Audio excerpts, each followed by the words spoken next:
देखो स्टूडेंट्स, 8.2 का question number 4 है हमारे पास।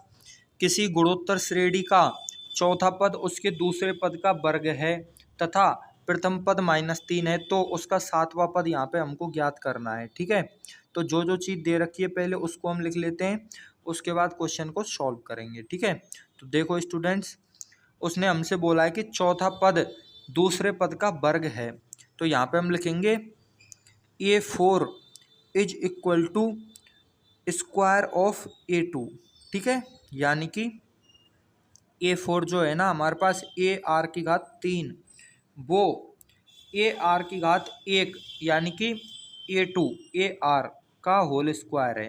तो यहाँ पे हमको पता चल गया स्टूडेंट्स, क्या पता चल गया, A स्क्वायर और R स्क्वायर, यानी कि AR की घात 3 जो है ना वो A स्क्वायर और R स्क्वायर के बराबर है। ठीक है, अब यहाँ पे देखो स्टूडेंट्स, इधर लिख लेते हैं पहले इसको।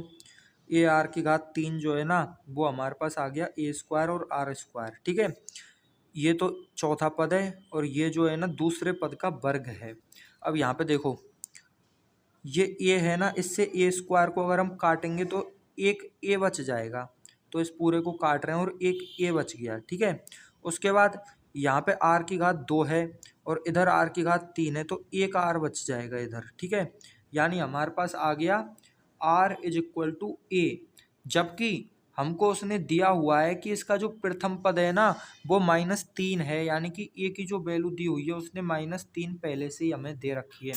अब A की वैल्यू अगर -3 है उसकी, तो R की भी वैल्यू कितनी हो गई, -3 हो गई। फिर वो हमसे कह रहा है इसका सातवां पद निकालो, तो सातवां पद हो जाएगा इसका A7 is equal to AR की घात 6 बराबर A की वैल्यू -3 और R की वैल्यू भी -3 की घात 6। ठीक है, तो ये हो गया हमारे पास -3 की घात 1 ये रही और एक ये रही, सॉरी 6 ये रही, तो -3 की घात हो गया ये 7, यानी कि -3 की घात 7। दोनों एक ही चीज़ हैं, -की घात 7 करेंगे तो एक माइनस बन जाएगा और 3 की घात 7 हो गई। अब 3 की घात 7 की वैल्यू आप लोग यहाँ पे रख सकते हैं।